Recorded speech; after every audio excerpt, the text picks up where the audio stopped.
Confusion. Jain धर्म में आलू, प्याज, गाजर आदि कंदमूल का निषेध क्यों किया गया है? मांस, मच्छी या अंडे आदि का सेवन नहीं करना चाहिए, ये चीजें नहीं खानी चाहिए, ये तो सबको समझ में आता है। लेकिन सब्जियों में भी रोक टोक है, ऐसा क्यों? प्रश्न ये है कि पंचेंद्रिय जीवों के वध से बनी चीज खाने में पाप लगे, वो समझ सकते हैं, लेकिन एक इंद्रिय जीवों का भोजन में निषेध क्यों है? यानी कि अनंतकाय भक्षण जैसे कि आलू, गाजर, मूली, प्याज, लहसुन, अदरक, कच्ची हल्दी, सलगम, अरवी, शकरकंद इत्यादि जमीकंद खाने में क्या पाप लगेगा? वो भी तो सब्जी ही है ना। दूसरी सारी सब्जियां अथवा फल खा सकते हैं, तो फिर ये सब क्यों नहीं? सॉल्यूशन जानने के लिए बने रहिए इस वीडियो के अंत तक और Jain media YouTube channel subscribe कर दीजिए। इस आलू प्याज को लेकर जैनों का बहुत मजाक उड़ाया जाता है, लेकिन हम दावे के साथ कह सकते हैं कि इन सब के पीछे का कारण जानकर आप सभी को जैन धर्म पर गर्व महसूस होगा कि किस तरह प्रभु महावीर ने सूक्ष्मता से हमारा ध्यान रखा है, हमारी आत्मा का ध्यान रखा है। इस जमीकंद नहीं खाने के पीछे का कारण समझने के लिए संपूर्ण फोकस के साथ पूरा वीडियो देखना होगा। 11 पॉइंट्स में इस गंभीर विषय को डीपली समझने का प्रयास करेंगे। पॉइंट नंबर 1, देखिए, इसका उत्तर जानने से पहले हमें कुछ और चीजें जाननी होगी। जीव इस प्रकार होते हैं: 1 इंद्रिय वाले जीव, 2 इंद्रिय वाले जीव, 3 इंद्रिय वाले जीव, 4 इंद्रिय वाले जीव, 5 इंद्रिय वाले जीव। इंद्रिया यानी कि सेंसेस। हम मनुष्य 5 इंद्रिय वाले जीव हैं। इसी तरह पानी, फल, फूल, सब्जी, दाल, अन्न आदि ये सब 1 इंद्रिय वाले जीव हैं। जैन धर्म में साधु साध्वी जी भगवान जब दीक्षा लेते हैं तब 1 इंद्रिय जीवों की भी हिंसा नहीं करने का व्रत ले लेते हैं, इसलिए उनका जीवन निर्दोष कहा जाता है। अर्थात वो आहार भी घर घर जाकर थोड़ा थोड़ा लेते हैं, इसलिए उसे निर्दोष आहार कहा जाता है। यानी कि जो भी भोजन बनता है वो साधु साध्वी जी भगवंतों के लिए नहीं बनता है, किसी और के लिए बनाया जाता है और उसमें से थोड़ा थोड़ा यहाँ वहां से लेकर अपना निर्दोष जीवन चलाते हैं। इसी जैन धर्म में जो दीक्षा नहीं लेते हैं वो श्रावक श्राविकाएं कहे जाते हैं। वो संपूर्ण तरीके से अहिंसा यानी कि हिंसा नहीं करने का व्रत नहीं लेते हैं, लेकिन श्रावक श्राविकाओं का प्रयास ये रहता है कि कम से कम हिंसा हो और कम से कम हिंसा में जीवन बीते। पॉइंट नंबर 2, किसी भी सजीव अर्थात जीवित वस्तु की हिंसा करके खाने में पाप तो लगता ही है, फिर चाहे वह सजीव पंचेंद्रिय हो या फिर 1 इंद्रिय। लेकिन परमात्मा महावीर स्वामी के शासन में विवेक प्रधानता एवं जयणा प्रधानता जहाँ पर होती है वहाँ धर्म माना गया है। जहाँ पर विवेक एवं जयणा नहीं होती वहाँ पाप होना शुरू होता है। विवेक हमें सिखाता है कि छोटे पाप करने से बड़े पाप यदि टल सकते हो तो छोटे पाप करना सयानापन है, कॉमन सेंस है, विवेक है। इट्स लाइक स्पीड ब्रेकर बनवाने से एक्सीडेंट न हो तो स्पीड ब्रेकर बनवाने चाहिए, उसी में सयानापन है। अब यदि कोई कहे कि स्पीड ब्रेकर में इतना सीमेंट वेस्ट होता है, इतने रिसोर्सेज वेस्ट होते हैं, एक्सीडेंट होते तो होने दीजिए, लेकिन स्पीड ब्रेकर में हम इतने रिसोर्सेज वेस्ट नहीं कर सकते हैं, तो हम उसे मूर्खता ही कहेंगे। राइट। इसलिए जीवन में विवेक बहुत महत्वपूर्ण है। यही विवेक हमें मोक्ष मार्ग में हर कदम पर प्रकाश देता है और आगे बढ़ाने का कार्य जयणा करती है। पॉइंट नंबर 3, अब प्रैक्टिकल दृष्टांत से ये बात समझेंगे। प्रभु महावीर के 2 सिद्धांत समझने की यहाँ पर खास जरूरत है। सिचुएशन ए, जब हमारे जीवन में जीवों को खत्म करके यानी कि हिंसा करके भोजन करने की मजबूरी आए और उन जीवों में क्वालिटी और क्वांटिटी में चूज करना पड़े, तो क्वालिटी को बचाकर क्वांटिटी की हिंसा करने पर कम पाप लगेगा। सिचुएशन बी, जब हमारे जीवन में जीवों को खत्म करके यानी कि हिंसा करके भोजन करने की मजबूरी आए और उन जीवों में सेम क्वालिटी के जीव हो लेकिन अलग अलग क्वांटिटी में हो, तब बड़ी क्वांटिटी को बचाना वह धर्म है। यानी कि दोनों में से एक ग्रुप की हिंसा करनी ही पड़ेगी, कोई दूसरी चॉइस नहीं है। तब छोटी क्वांटिटी को बचाने के बजाय बड़ी क्वांटिटी को बचाएंगे तो वही धर्म है। सरल भाषा में कहे तो क्वालिटी जीव और क्वांटिटी जीव के बीच में हम क्वालिटी जीव को बचाएंगे और क्वांटिटी जीव और क्वांटिटी जीव के बीच में हम बड़ी क्वांटिटी को बचाएंगे। क्वालिटी को बचाने के लिए क्वांटिटी की हिंसा करनी पड़े तो भी वह जायज है। बड़ी संख्या में जीवों की हिंसा हो तो भी पाप कम लगता है यदि गुणवान या पुण्यवान यानी कि क्वालिटी जीव बचता हो तो।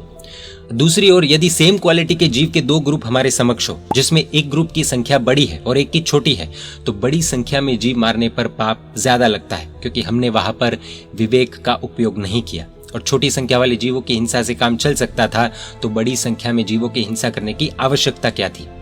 हो सकता है अभी भी ये पॉइंट्स क्लियर नहीं हुए होंगे, तो इसी बात को अब हम लाइव एग्जाम्पल के साथ समझेंगे। सिचुएशन ए, क्वालिटी वर्सेस क्वांटिटी।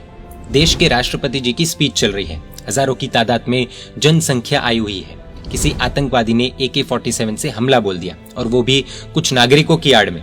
तब सुरक्षाकर्मी का पहला कर्तव्य राष्ट्रपति को बचाना होगा। भले ही उस जनता की आड़ में छिपे आतंकी को मारने में आम आदमी की जान के साथ खेलना भी पड़े, एक राष्ट्रपति को बचाने के लिए 20 से 22 नागरिकों की जान भी जाए तो भी वह सुरक्षाकर्मी 20 से 22 नागरिकों को न बचाकर राष्ट्रपति को बचाएंगे। राष्ट्रपति क्वालिटी जीव है क्योंकि वो एक पद पर विराजित है, देश के राष्ट्रपति है। दूसरी तरफ आम नागरिक है, यानी कि क्वालिटी और क्वांटिटी के चॉइस में किसी एक को बचा सकते हैं, तब क्वालिटी को ही चुना जाता है। सिचुएशन बी, राजधानी या शताब्दी एक्सप्रेस ट्रेन का चालक पटरी पर रेलवे ट्रैक पर 8 से 10 मुसाफिरों को देखता है। बहुत ज्यादा स्पीड में ट्रेन दौड़ रही है। दौड़ती ट्रेन में ब्रेक लगाने की कोई गुंजाइश नहीं है। यहाँ वो 8 से 10 लोगों को मरने से बचाए तो ट्रेन में बैठे 500-600 नागरिकों की जान जा सकती है। यहाँ पर दोनों ग्रुप सेम क्वालिटी के हैं, नागरिक ही है। अब यहाँ पर चालक अपने विवेक का उपयोग करके आंख बंद कर लेगा। 500 की जान बचाएगा लेकिन 8 से 10 को नहीं बचा पाएगा। यहाँ पर उसके पास 2 चॉइसेस थी। दोनों तरफ सेम क्वालिटी के जीव है, लेकिन हायर क्वांटिटी और लोअर क्वांटिटी के बीच में एक को बचा सकता था, इसलिए उसने हायर क्वांटिटी को बचाया। इसी बुद्धि को हम विवेक बुद्धि कहते हैं, विवेक कहते हैं। पॉइंट नंबर 4, अनंत तीर्थंकरों ने यही सिद्धांत धर्म में बताया है। पंचेंद्र जीव को मारकर उसकी हिंसा करके खाने में सिर्फ एक जीव की हत्या का पाप लगता हो और उसी के सामने लाखों एकेंद्र जीवों की हिंसा करके खाने में भले लाखों एकेंद्र जीवों की हिंसा का पाप लगता हो तो भी पंचेंद्र जीव को मारना महापाप होगा। ये वाला है सिचुएशन ए। एक पंचेंद्र जीव हायर क्वालिटी, उसके सामने हजारों लाखों एकेंद्र जीव जो हायर क्वांटिटी है बट लोअर क्वालिटी है, एक इंद्रिय है।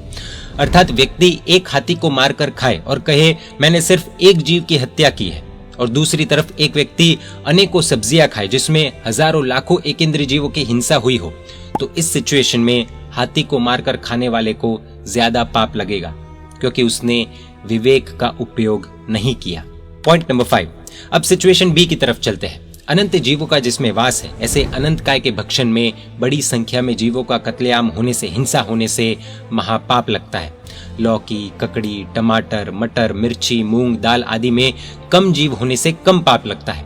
यहाँ पर आलू, प्याज आदि जमीकंद सब एकेंद्रीय जीव ही है। सामने ककड़ी, लौकी, टमाटर आदि भी एकेंद्रीय जीव ही है।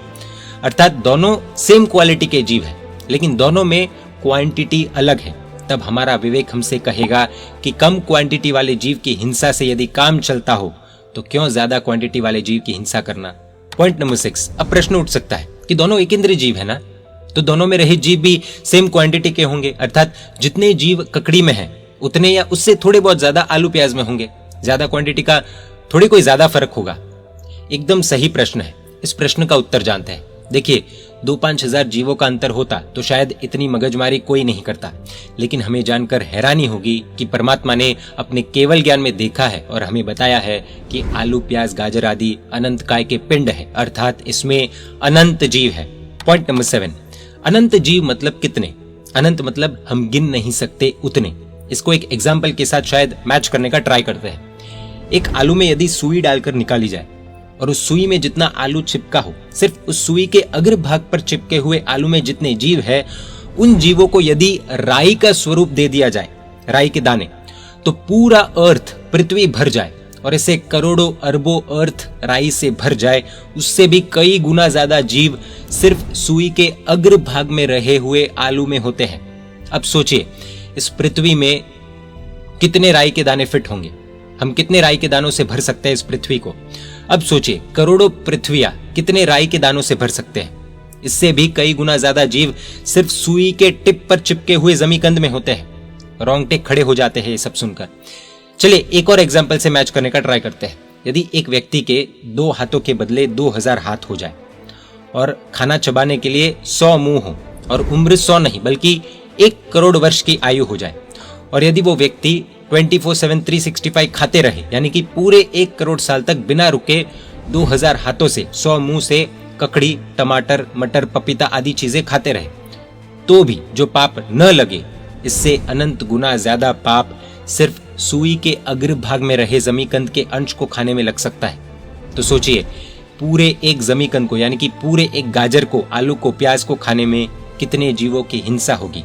भले वह एक इंद्रिय है, लेकिन संख्या बहुत बहुत बहुत ज्यादा अधिक है। हमारी सोच जहां तक न जाए उतनी है। शायद बुक लेकर 1 के आगे 10 मिनट तक 0 लिखते रहे, उससे भी ज्यादा संख्या में जीव जमीकंद में है। बहुत ज्यादा अंतर है जीवों की संख्या का, इसलिए परमात्मा ने अनंत काय के भक्षण का निषेध किया है। Point number 8। अब प्रश्न ये है कि सिर्फ जीभ के स्वाद के लिए अथवा खुद की जिद के लिए इतने सारे जीवों की हिंसा का अकाउंट हमारे सर पर चढ़ाना सही है या गलत? परमात्मा का हम पर अनंत उपकार है।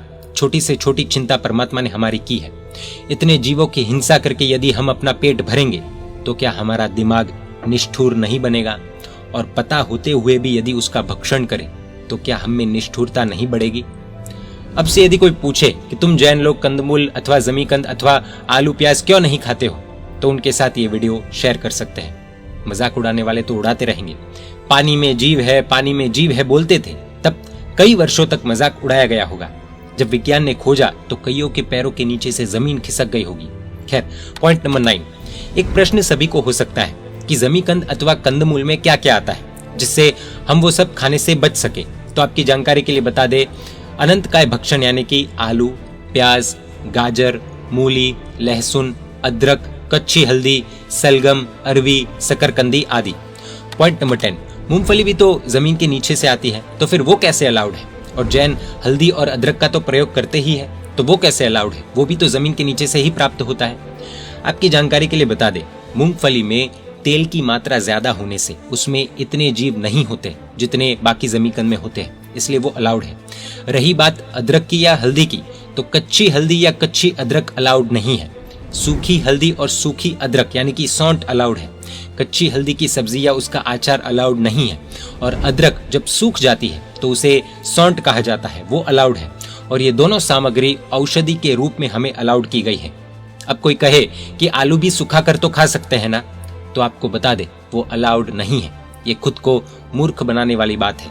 आलू के औषधि के रूप में कोई गुण नहीं है, उल्टा ज्यादा हानिकारक है। और आलू टेस्ट के लिए खाए जाते हैं। इसी के साथ मूली की पत्तियां एवं स्प्रिंग अनियंस की पत्तियां तो जमीन के ऊपर उगती है, तो क्या वो खा सकते हैं?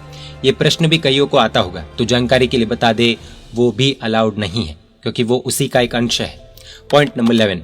जैन धर्म का एक बड़ा सिद्धांत है आसक्ति में उत्पत्ति, अर्थात जिसमें बहुत ज्यादा आसक्ति हो, टेस्ट हो, मन हो, उसी में उत्पत्ति होने की सबसे ज्यादा संभावना होती है, चांसेस होते हैं। जैसे कोई टेस्ट से आलू का सेवन करे तो आलू में ही अगला भव हो सकता है, अगला जन्म हो सकता है।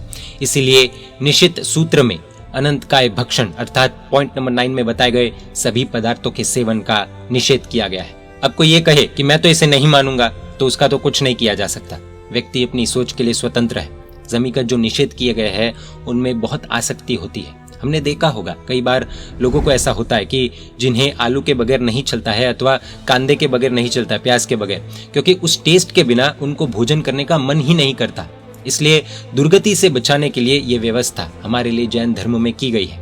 अब कोई कहे कि मेरे कई दोस्त हैं जो जैन हैं लेकिन दबाकर आलू प्याज खाते हैं, तो देखिए किसी के खाने नहीं खाने से जैन धर्म के सिद्धांत नहीं बदल जाते।